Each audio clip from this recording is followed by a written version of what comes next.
Today's event is designed for ENMU students to get personal experience from their peers of current ENMU students who have been in their academic path.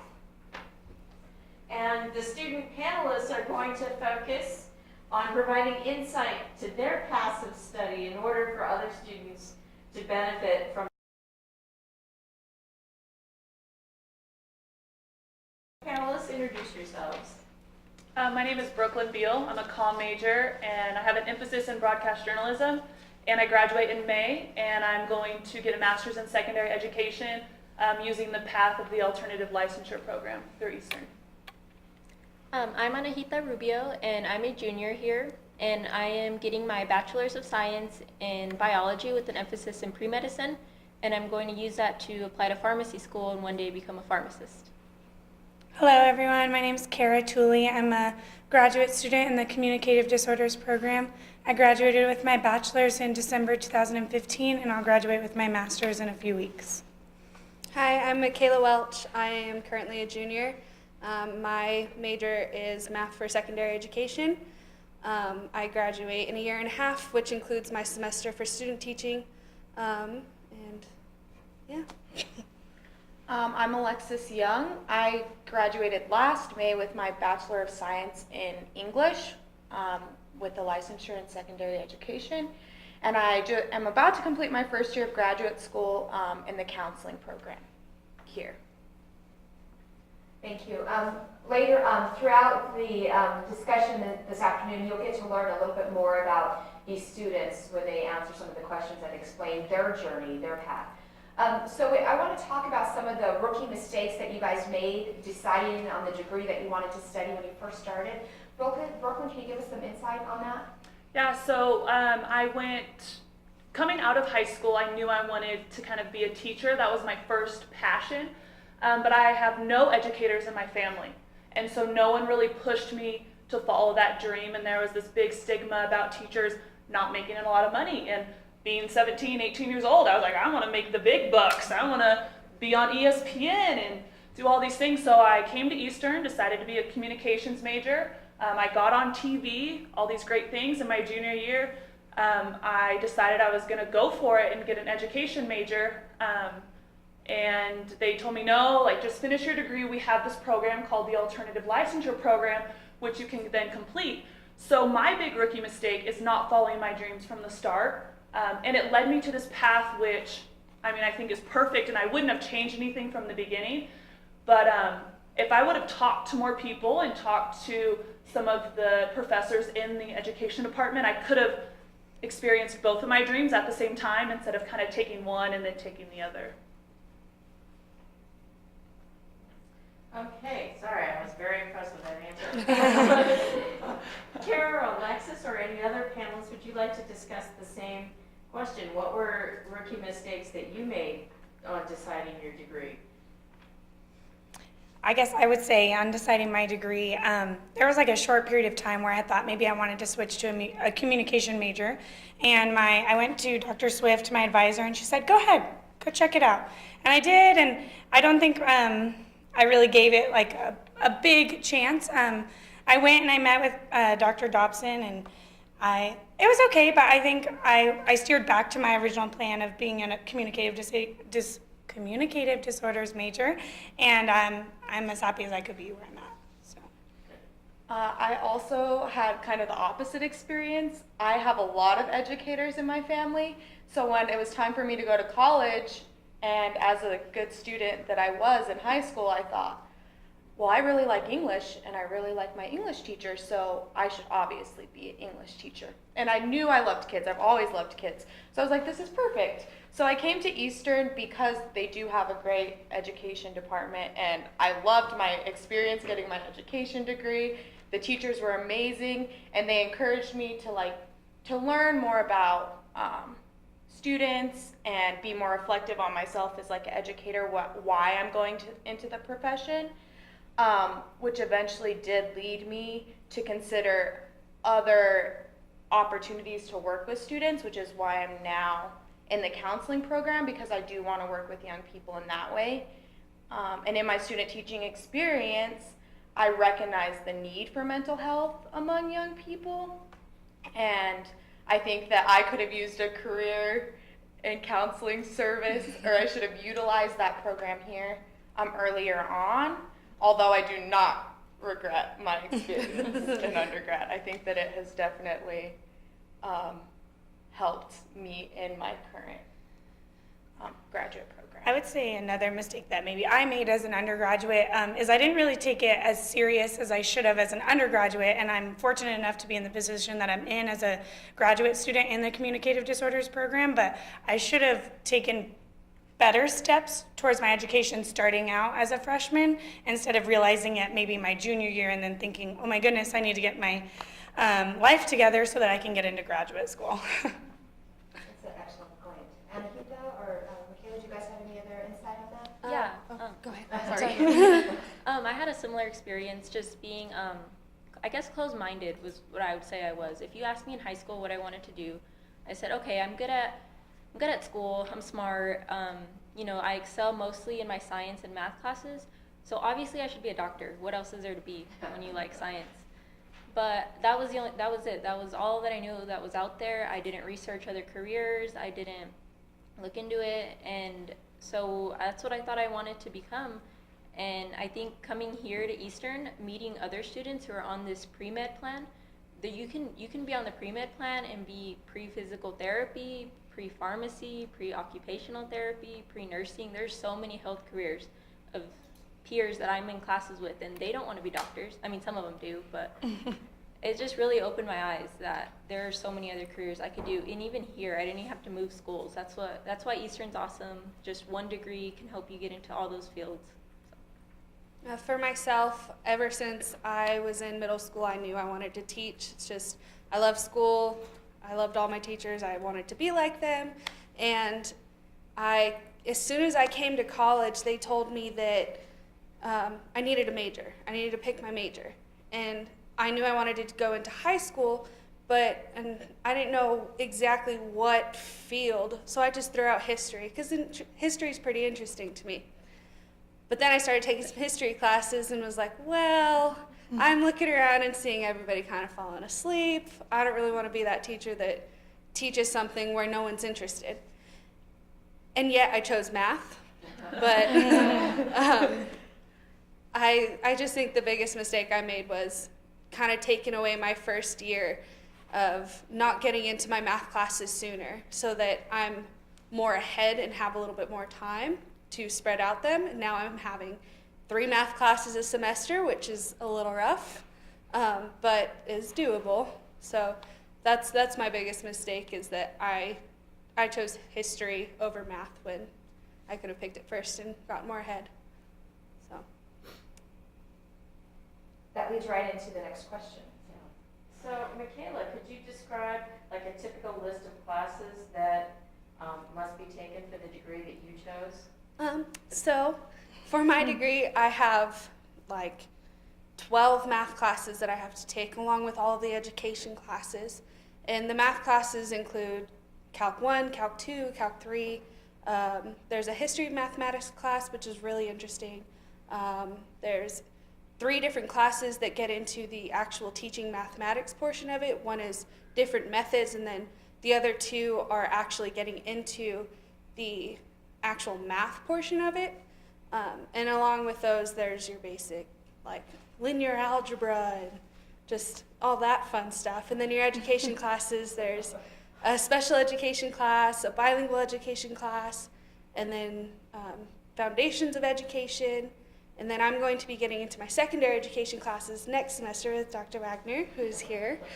And with those classes, especially in the education department, they require a lot of hours observing inside the classroom. So it's really important to basically piece your schedule so that you still have time to go out there. And so you're taking more hours than you're actually seeing, but it's really good. It's fun. Good. And is there anybody else, any other panelists who'd like to comment on classes that you have to take for your degree? Being a broadcast journalism emphasis, they put a lot of stress on being in front of the camera, so you're comfortable. So we take a lot of what they call practicum courses, where we are on like nationally syndicated shows like Creative Living. We are on KNW TV. We get to do radio. We do a lot of live sports games. So I may only have 4 classes or 5 classes a semester, but the time that I spend outside of the class period editing shows and being on camera really adds up. So kind of like Michaela said, there's a lot more time spent outside of my schedule still putting in those classes, especially if you have a major like mine, where in order to get good and to excel, you have to practice lots. You have to practice all the time. It's similar in my program as well. We have to complete 5 practicum rotations in our graduate study coursework, including in the speech and hearing clinic here on campus, then in a school, and then you move into a nursing home or a skilled nursing facility. Then you work early intervention, which is birth to 3, going into the homes and working with the children. And then you do your final 589, which is in a hospital or an outpatient clinic.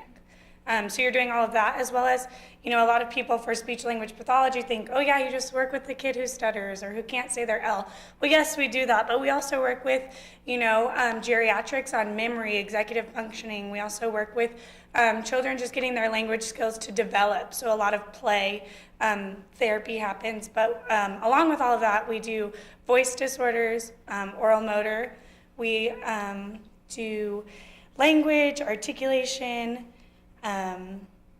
There's a lot to speech language pathology, than just the kid who stutters or just the kid who can't say their R. Counseling is similar. There's a lot of out-of-class,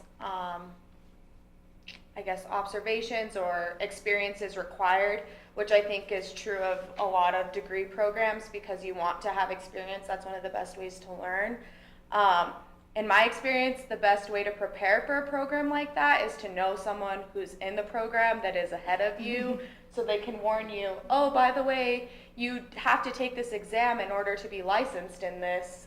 You should probably do it in this semester, or you need to take these classes before you can take that exam, or these classes are required before you can do your practicum, or don't take 4 classes while you're doing your practicum because 100 hours are required that semester. So if you want to take 4 classes, take them early. And those kind of things are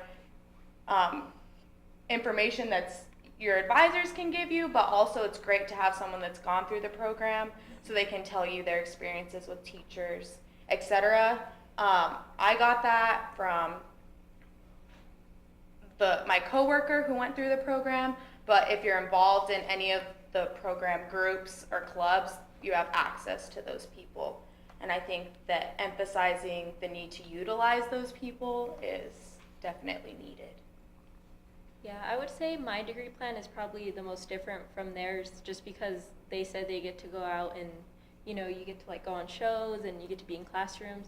Mine, I'm just in class and in labs, but you have the hard science classes, I have my biology core, which is your regular, your general biology, cell biology, microbiology, genetics, stuff like that. And then also the other required sciences like chemistries, OChems, biochems, and physics. And then the pre-med portion puts in anatomy, endocrinology, immunology, med micro, things like that. That'll be really beneficial to have that foundation before we go into schools like pharmacy school. I know that immunology will really help me, and that's something that Eastern offers that maybe other undergraduate schools don't. So this is an open-ended question, but it ties right into that for the entire panelists. I'm curious, out of those classes you just mentioned, was there one that stood out that was very difficult, or one that you enjoyed the most? Like OChem probably would be difficult for most people, but so is there a class that was difficult or that you enjoyed taking? For anybody who wants to answer. I can't narrow down a class that I enjoy taking the most. So all my education classes, I love my education classes, and that helps me know that I am in the right field, because it's not even a class for me. It's just fun. I enjoy it that much. But for my hard classes, I would have to say the hardest class I've taken is Calculus 2. It was very difficult. Had to take a lot of tutoring and get myself some help. but I pulled it out and passed the class. So, but it was rough. Yeah, for me it was OChem, like you said. But it was difficult, but I think the biggest thing that motivated me was knowing this is exactly what I'm going to do one day in pharmacy school, but so much harder. So this is the easy part. Let's get it through now. And you just have to realize that this is a foundation for the bigger steps that will be in your education. Yeah, my hardest is in the comm department. There's this big, everyone kind of talks about taking your media law class. Like it's the hard one, and it was the hard class. So that was my hardest class that I really had to do a lot of reading and put a lot of extra time and effort. My professor was awesome. I had Chad Painter, who's no longer here, but he really helped me enjoy the class.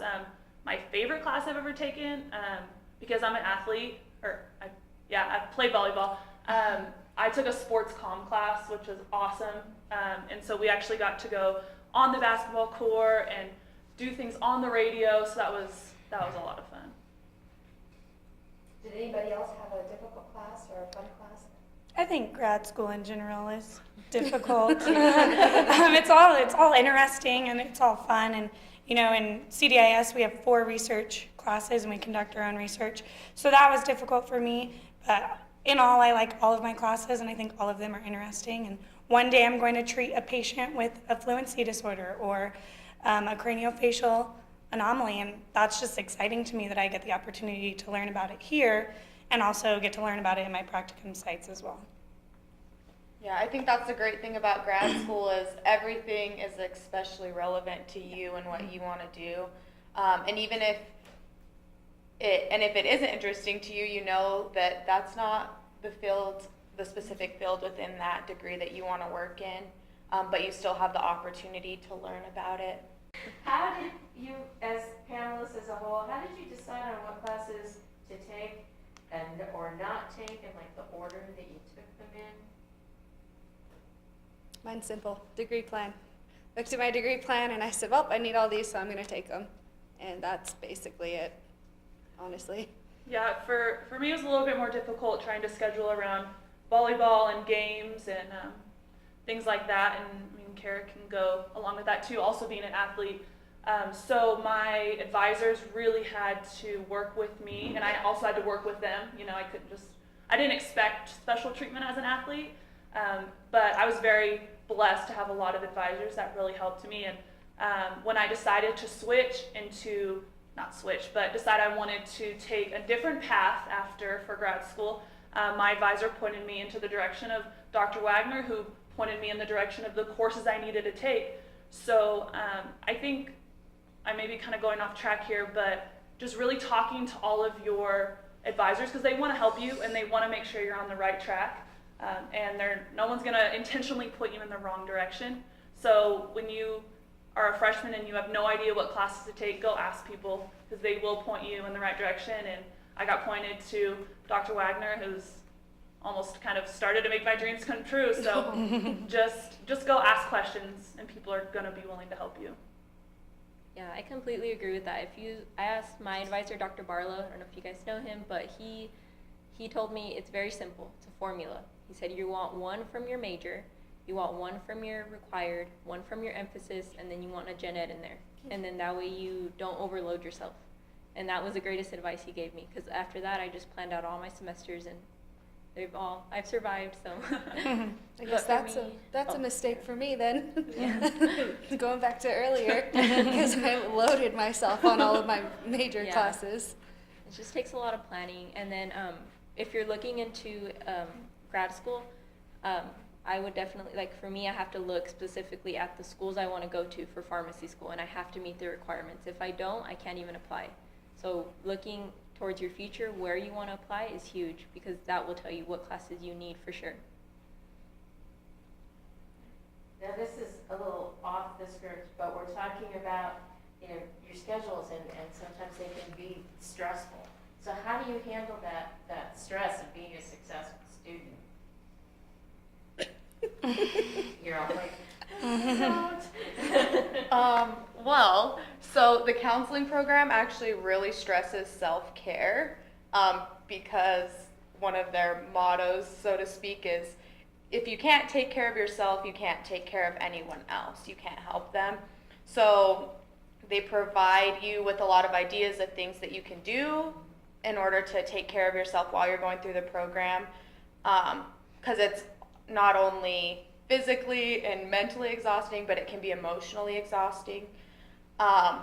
So I've definitely taken up a lot of self-care practices, just trying exercising, drinking water, sleeping. Like definitely, I would say know your priorities. Sometimes you just have to say no. Like you can't do it. You can't do that fun thing or go to that fun place for the weekend. Like you can't do it, but in the long run, like it definitely pays off. And when your stress isn't through the roof because you decided to stay out or go on a trip somewhere, it definitely pays off, I think. I think for me, the biggest thing was time management. Was the head coach of Eastern New Mexico University Spirit Squad. I also coached at the high school, their cheerleading team. I was the lead graduate assistant for the CDIS department, and I was going to grad school full time. So at the start of my day, I had to make sure that I had everything planned out, and I had to make sure I set aside time to do my homework, but also make sure that I'm at practice on time, because those kids are relying on me. So the biggest part for me was just planning my day and taking it day by day. This is what I have to get done today, and then I'll worry about what I have to get done tomorrow. Not today. I guess for myself, I found myself saying no too often to other people, saying, no, I can't go see that movie today. I've got to do this. I have a paper to write. I have homework. And I noticed that it hurt myself more saying no and not taking the time out of the day to do something for myself. So recently, and this is like this year recently, I have started to say yes more. And I don't go out and party, that's not my thing. But I go to the movie, I go to the mall, I'll go to Lubbock and go hang out with friends for a day. But I've realized that I'll take Friday and Saturday. Those are my days of the week.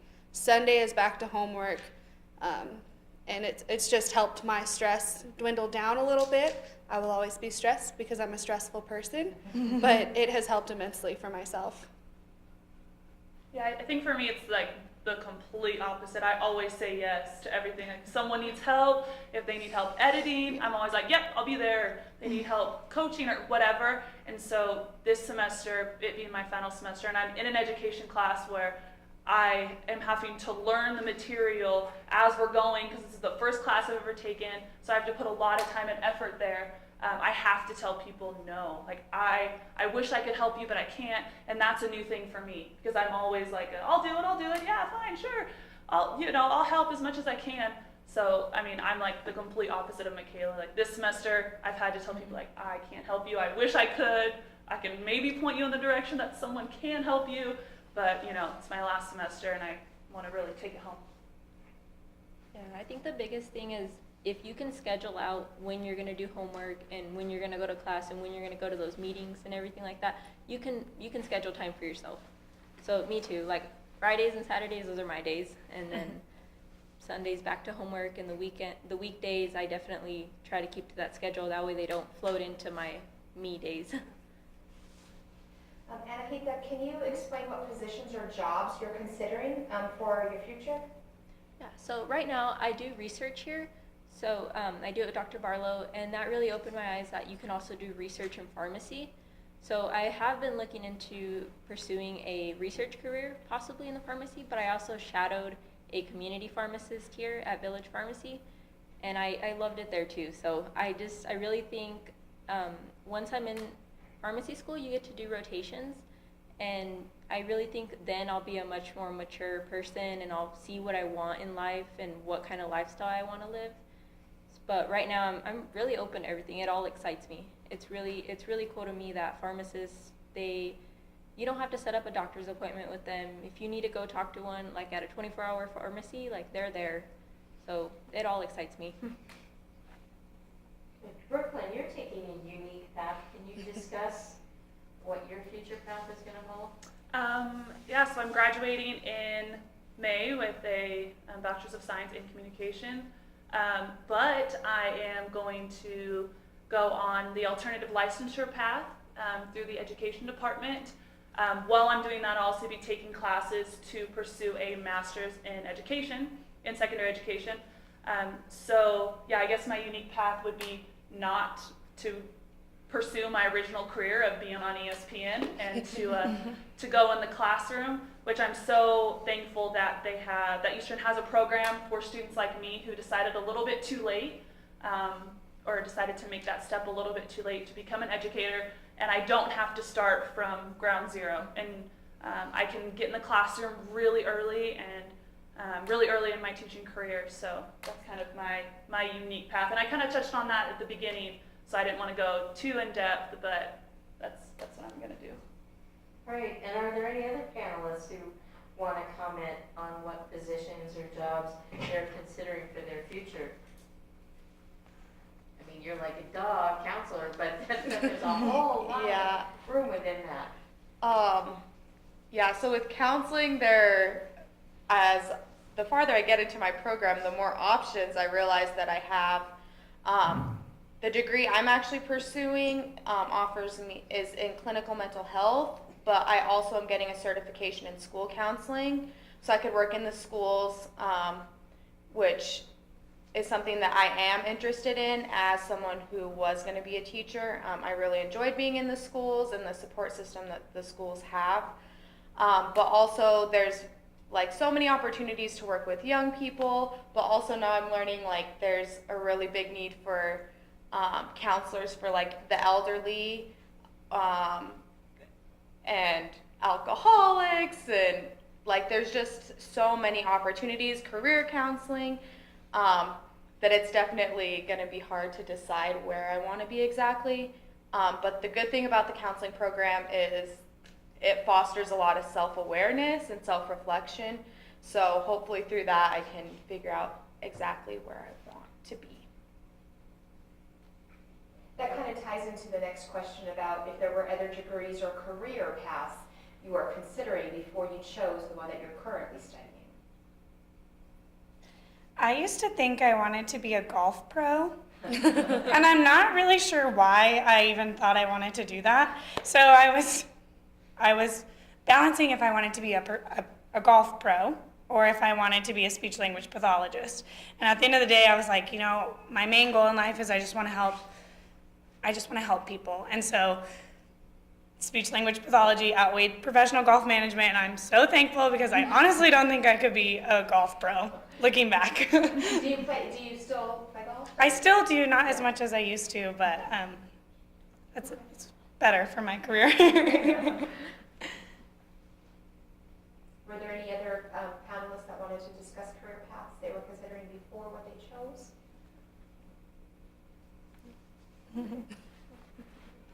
So, this is for the whole panel. Do you have any advice on how you or other students can stand out from other graduates? If they want me.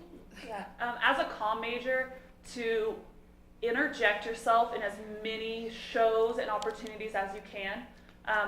I've been really lucky to be on TV a lot, which I'm very fortunate for. But radio was always something I was like, oh no, I cannot talk for 45 minutes straight by myself. There's no way. And I actually got an opportunity this semester to be the voice of Greyhound baseball. So I get to do all their baseball games on 105.9, and every time I do a baseball game, I'm like hitting myself like, why didn't I do this sooner? I love this. This is so much fun. So I think really just to like take chances, and especially in the comm department, do as many things as you can.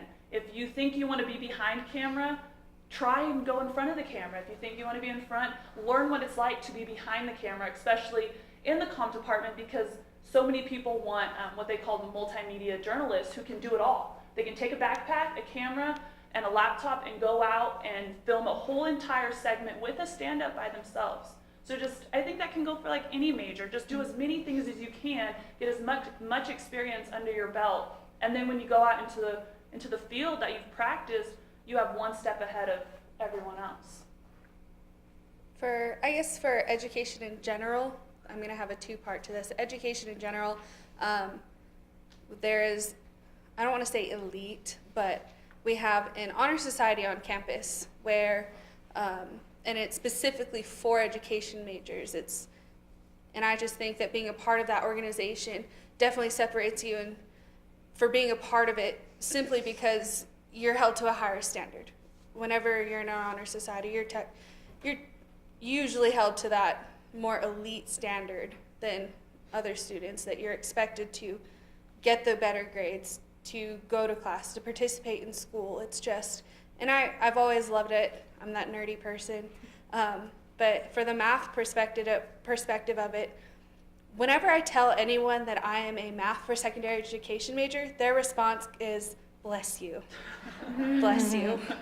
And so for me, I just feel like my major stands out itself because it's not very common. And I have met with principals and counselors from schools in the surrounding areas, and they've all gone, oh, you're a math major? Oh, you want to teach math in high school? Oh, cool. Okay, what's your name? What's your email? Let's keep in contact. So for me, it just makes me feel good. Like I'm already kind of on the outside. Like I have my foot kind of already on the outs because I do stand out because my major is so specific and not as common as others. A few of you have specific degrees that you're majoring in that require an application process. Yeah, for communicative disorders, we have kind of a different application process. You have your paper where you write your strengths and your weaknesses and you fill out your student ID, but then you have to write this essay, and you're stranded on an island with 5 people, a minister, you're a carpenter, put me on the spot. Okay, a minister, a carpenter, yourself, and then there's 2 others, and they're like a teacher per se, and there's another one, and you have all these circumstances, like you have 2 weeks worth of potable water, you have this much canned food, and what are you going to do to get off this stranded island? That's the biggest part to get into the communicative disorders program, is the way you write your essay. So I took a very creative approach and said that I was on Naked and Afraid, and then somehow we all ended up on this island and we had to get off, and I just made it fun, and I didn't take it too serious, but I guess it worked out for me. And then in the counseling program, it's pretty straightforward. They require you to write a letter of intent explaining why you want to be in the program. And then you have to have 3 letters of recommendation. And following that, you have an interview with the director of the program and just like explain and, just go through that interview process. And then you wait. Education, it's pretty straightforward, except there are testing that we have to take to get our student teaching license, and you have to have a specific score in order to continue on in the program. There's 3 different sections in the program, and the first section is when you get here, you're already in it, and then you have to apply for the next one, which includes taking your basic testing. And you have to pass your reading, your math, and your writing. And then you submit an application as well with that, but you have also had to have passed your past classes. And then to get into the final program, you have to pass the next round of classes that you're supposed to take. You're supposed to pass depending on your major, because secondary is different from elementary and special education.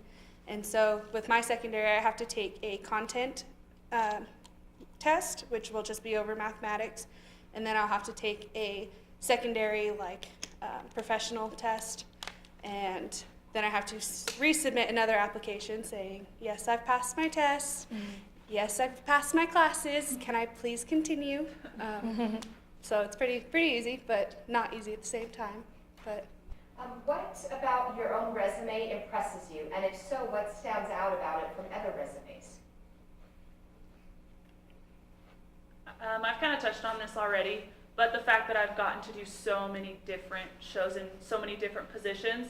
I've operated the camera, I've gotten to do live remotes, I've done just so many opportunities that the communications department has to offer, and I've really tried to get myself in all those. So even though I'm going to be a teacher, I think that all of those things that I've done really kind of sets me apart from the other teachers that I may be applying with. I may not have had an English major, but I've written and been published in newspapers. So, you know, it's kind of, I have a different outlook on it, but I think it's different in the best possible way. I have a lot of experience with the population that I'm like most interested in working with. So I've always known that I liked working with kids. So I've had a lot of summer jobs at like summer camps working with kids. I was a peer mentor, so I got to mentor students, which will definitely come in handy in counseling, having that one-on-one contact with them. I lead a youth group, so I definitely have the opportunity to counsel those kids a lot when they come to me with problems that they're facing. And then also having that like community involvement, I definitely think that that sets you apart when you show that you can balance not only school, but your life outside of school. I think that people like to see that. I don't know how many 24-year-olds can say they've coached 5 years at the high school level and 2 at the college level, but I think that's pretty impressive. And even though my career path is speech language pathology, you know, that does go to show that I can work on a team, with a team, which we'll have to work with PT and OT as well. But I think it's impressive. I wasn't planning on it, but it all works out in the end. So I think something that helps the pre-med students, or like anyone here at Eastern, is that we're a small school, and if you go knock on a professor's door and you say, hey, I like what you guys do in your research lab, can I join? They'll let you on. Like, I started as a freshman. I've been doing research since I was a freshman here. And if I went to even UNM, I have friends who are pre-med there. If they asked their professors, they would just say, no, you're not a graduate student. You're not allowed in my lab. Like, undergraduates don't really do research, and that's something I'm thankful for here, because that'll help me stand out when it comes time to applications. And we have a health society here on campus, and I'm able to be an officer in that because it's just such a small little community, and I really know my professors well enough to where if I asked them to write me a letter of recommendation, I can count it'd be a good one. For myself, I've done a lot of volunteer work. The biggest volunteer service that I am most proud of is my work at the Ronald McDonald House in Albuquerque. Not very many people get into it, and it's a long application process to get into that volunteer program. And so I'm very proud of myself for doing that, and it was such a great experience.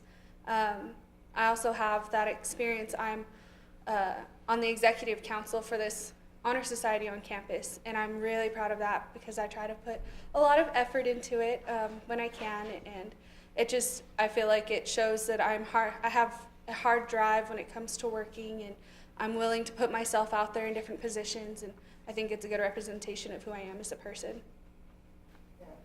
Panelists, if you could give yourself advice when you first started college. So with what you know now, what would you tell yourself 3 to 4 years ago? What would you tell yourself? Go to class. My freshman year, I was like, oh, I don't live at home. Oh, I can sleep in. I don't really have to go to class. Yeah, my grade, and I didn't fail any class. I came out over a 3.0, but my grades did reflect because of my attendance. And that is something that I have changed completely because of that, but I could have a little bit better of a GPA if I wouldn't have missed class. So that's what I would tell myself. I would tell myself to not let what I think people want me to do determine my future. I knew I wanted to be an educator, and I'm so blessed that I had this opportunity to get a degree in broadcast journalism or in comm, but I knew from the very start that's what I wanted to do. I knew I wanted to be a teacher, and I wish that I wouldn't have let outside people influence my overall decision. And now, luckily, it's working now, and I couldn't be more happy with the path that I've taken, but I wish I would have been a little bit more confident and kind of just done what I wanted to do from the beginning. Yeah, personally, I was that freshman that stressed about everything. Even in high school, I just stressed about everything. I was just a stress ball. And I feel like, especially in high school, I stressed about it, like going to college, and now I see where I'm at, and I'm just like, wow, like everything worked out. Why did I stress so much about it? So I think that's one of my big things is I wish I could have told myself to not stress so much. Like if I put in the effort, it'll all work out to my favor. I had a similar personality, I guess, where I was like, I have to be perfect at everything I do, and if I fail, like, it's the end of the world. But that's definitely not the case. And the other thing that I think I would want to tell myself is to spend more time enjoying the experience and not looking so much toward the future. I think, like, oftentimes we're like, okay, you go to college and you get your degree, and like in 4 years you're going to have your degree, like you just got to get through these 4 years, and so much of your energy's focused on the future that you don't enjoy the experiences you're having that you can only have while you're in college. While you're in it, you kind of take them for granted. And when I was graduating from my undergrad, I promised myself I wouldn't do that in graduate school, that I would really just enjoy the learning and the environment that you can only have at a university. Have you upheld that end when you said that you would try to enjoy your time in graduate school? Yes, I have. Okay, that's good. That's what self-care is about. I'd like to ask the panelists to discuss what you believe a typical day of work will be once you begin your career. I'll go, I'm excited. I just think getting there 30 minutes before class, creating my whiteboard and my, or whatever board I have, who knows what kind of technology we'll have when I get into the classroom, but just decorating my classroom so it's relevant to the students, and so I'll get to class, open up, have like a focus for each individual class, get into the content, open up for homework questions, but also in between getting to know my students a little bit so that we can connect on a deeper level, and just going home at the end of the day super happy. I don't know. I think we've clarified that I don't know exactly what my day is going to look like in the future, but I definitely know that I want every day to involve helping someone, and I want it to be different. I'd really like to be involved, which I think counseling offers that opportunity. You see different people every day where it's not so routine, and I have the opportunity to learn from my clients, and they have the opportunity to learn from me, and just being able to help someone every day and having that satisfaction with the opportunity to do that. I think that would be a really big blessing. So when I think of pharmacists, I think of when I was little and I'd go with my grandparents because they would take care of me. I would think of when I'd go with them to their pharmacist to pick up all their pills. And I just remember they would just stay there forever and chat with the pharmacist. And I think that's what I look forward to, actually having connections with your patients. And like I said, pharmacy is the only professional, healthcare professional that you can meet with without an appointment. You don't have to wait in a waiting room to see, like you have to wait to see a doctor. You just walk in and you just say, can I have a consultation with the pharmacist? And I think that's the best part, is that you really help people, but it's all about the patient. Your time has to be so dedicated freely towards your patients, and that's what I look forward to. Wow. Hi, Anita. Yes. You said, basically, you didn't use the word, but I would say that you think that communication with patients is important, Yes. right? So what oral communication course or courses did you take, in your education? So for my degree here at Eastern, it's not even on my bachelor's of biology. It's through the general education. You have to take one comp course. But actually pharmacy school requires 3 communication classes, because I think that stresses how big communication is. So I've taken interpersonal communication, public speaking, and then communication with groups, is that what it's called? Right? Good, group communication. Yeah, I just remember it had group. Like it's basically like interpersonal communication, but more open to a group. Small groups. Yeah. So you took all 3 of those classes? Yes. That's great. Yeah, so when I saw that they required 3, I was, wow, yeah, communication is huge in pharmacy. Does anybody else have any questions? Yes? So I'm a peer mentor right now, and I work with a lot of freshmen, and a lot of what you guys said was that you wish you had started pursuing your degree earlier, kind of, or started working earlier. So what advice would you have towards students who would be all for that, but they just don't know what they want to do yet? They don't know what field they want to study yet. I would go to the career counselors. I am sad to admit this, but I didn't even know that y'all did resumes, and I am going to a career fair on Friday, and I wish I would have met with y'all sooner. So I think just telling freshmen all of the opportunities that we have here for help, because a lot of times, especially if you're coming from a different city or you're not from here, I mean, I came from Phoenix, and a lot of times I felt alone, like I had to figure it out myself. So I think just telling all of your students that you mentor that there are people that want to help them and pointing them in that direction. You know, you can go to this building, you can go to this person, here's this person's number, and they'll kind of help you explore your options.